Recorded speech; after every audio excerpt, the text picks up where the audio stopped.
Hello plus one class. Last lecture में हमने electronic communication की, दैट वाज लेक्चर नंबर 14। और उसके बाद मैंने बोला था नेक्स्ट लेक्चर जो होगा आपका लास्ट लेक्चर होगा जिसमें हम सिर्फ प्रॉब्लम्स करेंगे, ठीक है। तो इसमें एक छोटा सा टॉपिक हमारा रहता है कम्युनिकेशन से, ये वाला टॉपिक थोड़ा सा है 5 मिनट का, ठीक है। ये कर लो, इस पर हम क्वेश्चन करते हैं, ठीक है। आपको सिर्फ अभी इधर देखना है। देखो जिसने कम्युनिकेशन लिखी, मैंने बोला था वो लेक्चर जिसने पूरा उसका होमवर्क कर लिया उसको ये लेक्चर बहुत अच्छे से समझ आएगा और बहुत मजा आएगा, ठीक है। तो जिसने नहीं किया उसका पहले होमवर्क कर लेना। इलेक्ट्रॉनिक कम्युनिकेशन 30 तक लिखी होनी चाहिए आपके पास, ठीक है। फिर उसमें आपको 2 प्रॉब्लम आई होंगी।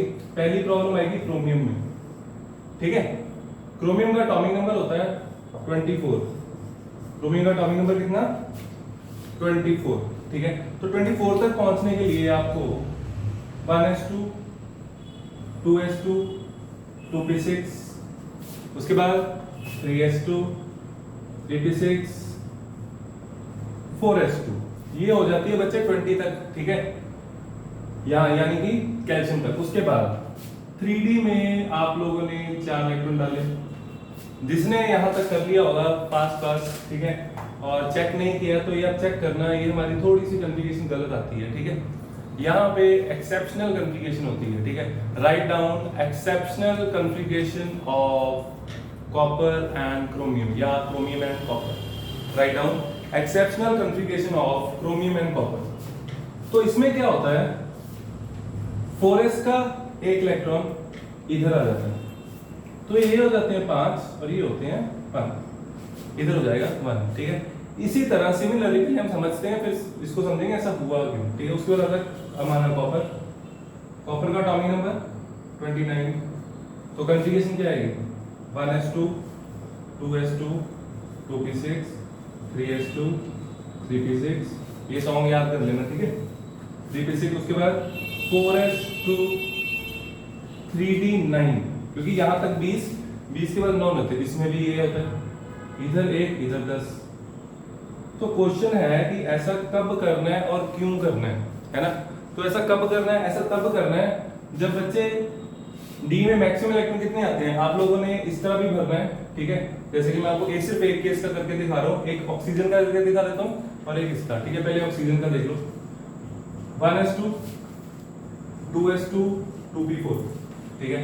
तो ये 1s, 2 इलेक्ट्रॉन इसमें एंड फर्दर 4 इलेक्ट्रॉन इसमें, और 4 इलेक्ट्रॉन की फीलिंग देख लो कैसी होती है, ठीक है। आगे हमारे रूल्स हैं, 2-3 रूल्स हैं, वो आपको अभी इसी लेक्चर में बता दूंगा, ठीक है।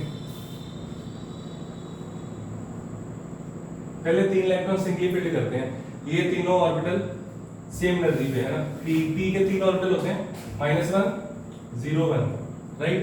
तो चौथा इलेक्ट्रॉन यहाँ आएगा, क्लियर। इसे हम बोलते हैं हुड्स रूल। ये मैं आपको अभी लिखवाऊंगा, ठीक है, डोंट वरी, ये मैं आपको लिखवा देता हूँ।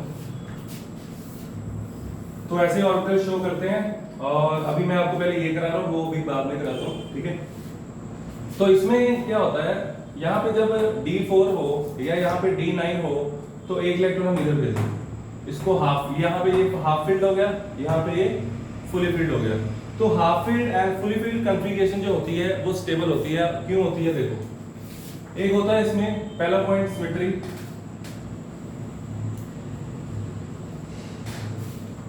इसमें क्या है D5 ऐसे होगा।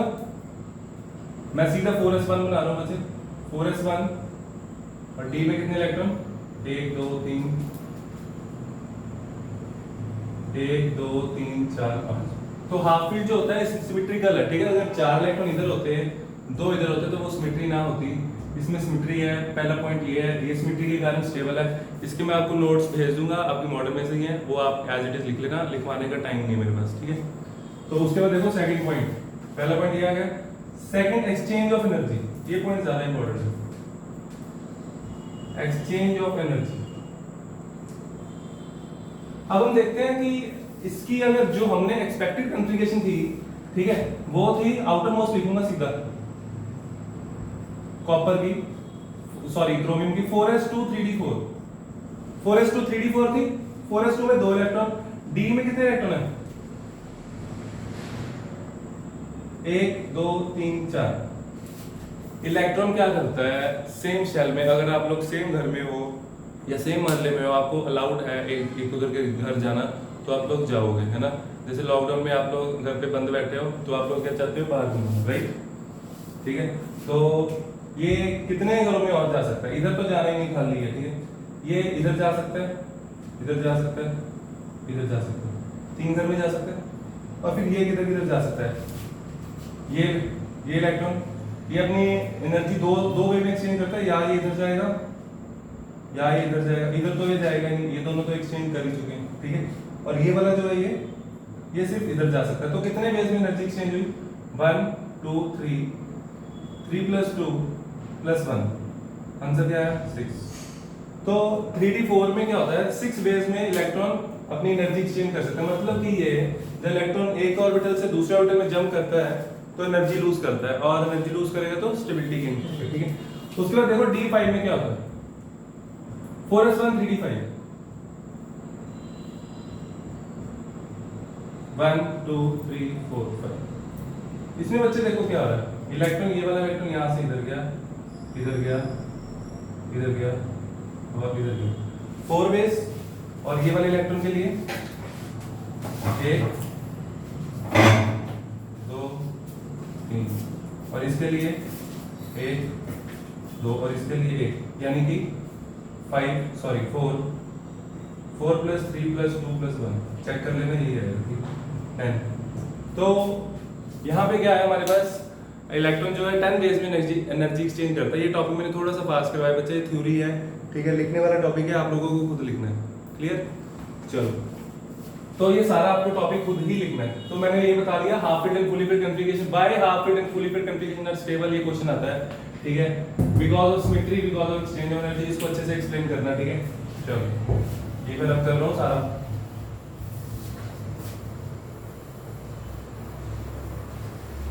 कॉन्फ़िगरेशन भरने के हमारे पास, अब हम क्वेश्चंस पे आ चुके हैं, हमारा सब कुछ खत्म हो चुका है। कॉन्फ़िगरेशन भरने के कुछ थोड़े से मेथड्स होते हैं, रूल्स होते हैं, वो आपको मैंने जो बताए हैं देख लो। आपको मैंने अभी तक ऑफ-बाउ बताया,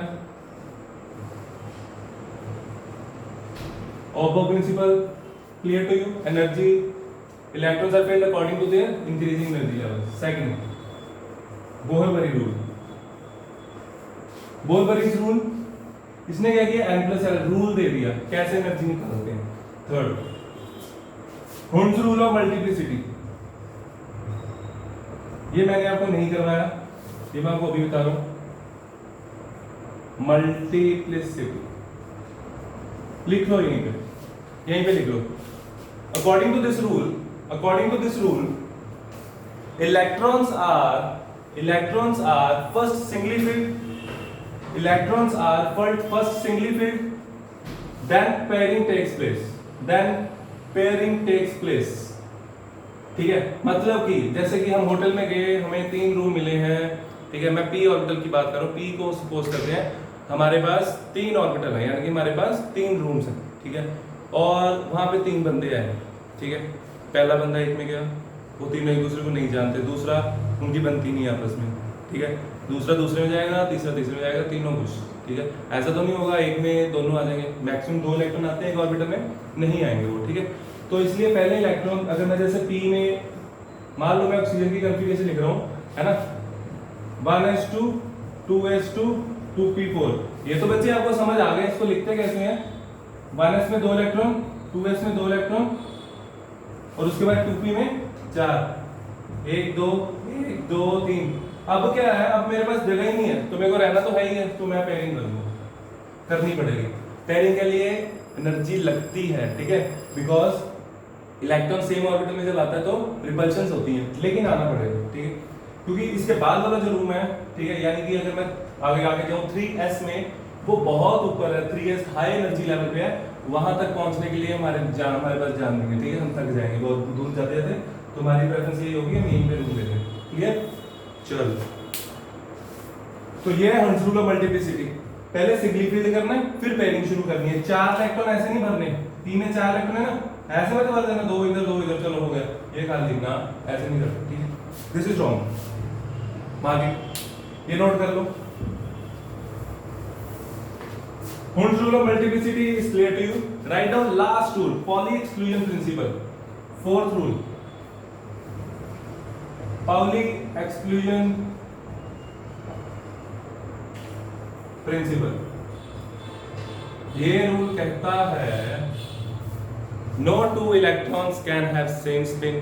वो कहता है अगर एक इलेक्ट्रॉन क्लॉकवाइज घूम रहा है, दूसरा एंटी क्लॉकवाइज घूमेगा, ठीक है। मैं आपको एक करके देता हूँ, आप लोग ट्राई करना, ठीक है। ये ऐसे चल रहा हूँ मैं, ये आपको वहां से एंटी क्लॉकवाइज दिख रहा होगा, है ना, एंटी क्लॉकवाइज क्लॉकवाइज, ये इधर, ये भी इधर, एंटी क्लॉकवाइज, ये भी एंटी क्लॉकवाइज, दोनों एंटी क्लॉकवाइज। आप लोग क्या करना, इसको इधर रोटेट करना, इसको इधर रोटेट कर देना, आपसे होएगा नहीं, ठीक है। प्रैक्टिस से होएगा। ये फिंगर इधर, ये इधर, ऑपोजिट रोटेट करनी है, ठीक है। लेकिन इलेक्ट्रॉन बहुत इजीली ऑपोजिट रोटेट करते हैं, हमारे हाथ एक दूसरे का साथ देते हैं तो एक दूसरे से ऑपोजिट काम ही नहीं करते, हमारा ब्रेन एक दूसरे से ऑपोजिट काम नहीं कर सकता, ठीक है, इस कारण। लेकिन इलेक्ट्रॉन्स अगर ऑपोजिट घूमेंगे तो रिपल्शंस कम होंगी, ठीक है, like this. Electron opposite revolve करते हैं ऑर्बिट, राइट। तो यही पॉली एक्सक्लूजन प्रिंसिपल है। मैंने बहुत तेज बोला ये लेक्चर में, तो थोड़ा ध्यान रखना, दोबारा सुन सकते हो। पॉली एक्सक्लूजन प्रिंसिपल लिखो,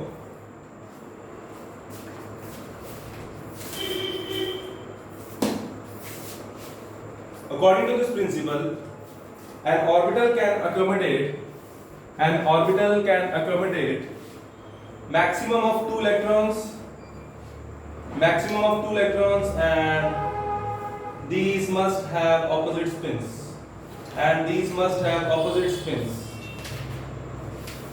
right।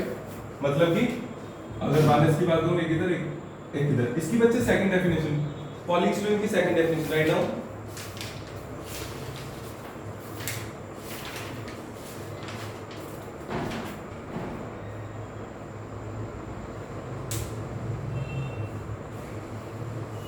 No two electrons in an atom, no two electrons, no, N-O, no. No two electrons in an atom can have same values for all the four quantum numbers. Same set of all the four quantum numbers. इसका मतलब ये definition लिख लो, फिर बताता हूँ।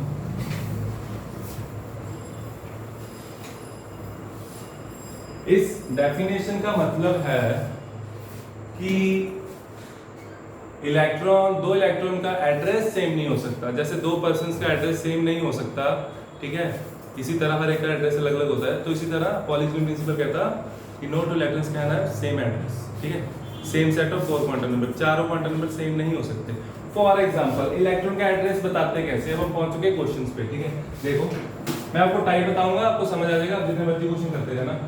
जैसे कि n की वैल्यू है 1, l की पॉसिबल वैल्यू 0 होगी, ml की पॉसिबल वैल्यू 0 होगी, और स्पिन की वैल्यू हो सकता है +½ हो और हो सकता है -½ हो। मैं बच्चे फर्स्ट शेल की बात कर रहा हूं, सबको पता लग रहा होगा, ये क्लॉकवाइज। अगर फर्स्ट शेल में मेरे पास, मान लो मैं हीलियम की बात कर रहा हूं, इसमें मेरे पास दो इलेक्ट्रॉन है, दैट इज 1s2, इनका एड्रेस बता रहा हूं, शेल कौन सा फर्स्ट, ऑर्बिटल कौन सा s, और सॉरी सब शेल कौन सा s, और ऑर्बिटल कौन सा, इसका एक ऑर्बिटल, ठीक है, और स्पिन कौन सी, क्लॉकवाइज, और इसमें ऐसे होता है एक क्लॉकवाइज एक एंटी क्लॉकवाइज, सारा कुछ सेम, ये भी सेम, ये भी सेम, ये भी सेम, यहाँ आके डिफरेंस होगा। तो पॉली एक्सक्लूजन प्रिंसिपल भी वेरीफाइड होगा, ठीक है। तो ये क्वेश्चन पेपर में आ सकता है। वो क्वेश्चन पूछता कैसे है, वो पूछेगा क्या ये वाला सेट जो है क्वांटम नंबर का, क्या ये पॉसिबल है, ठीक है। हम कहेंगे yes this is possible, clear. ये नोट कर लेना क्वेश्चन की फॉर्म में। आगे आप लोग सोचना कि ये सेट पॉसिबल है या नहीं। N2 L0 1 M, अगर N2 है, शेल 2 हो सकता है, सेकंड शेल में S सब शेल होता है, लेकिन उसकी वैल्यू ये नहीं होती, इसकी वैल्यू 0 होनी चाहिए, राइट, दिस इज रॉन्ग। अगला set N equals to 3, L equals to 3, ML equals to -2 and spin equals to +½ इसमें क्या थर्ड शेल है, बिल्कुल ठीक है, थर्ड शेल में L की वैल्यू 3 नहीं हो सकती। This set of quantum number is also wrong, right. ऐसे क्वेश्चन आते हैं, इसको मैं रब कर रहा हूँ, ये बच्चे नोट कर लो।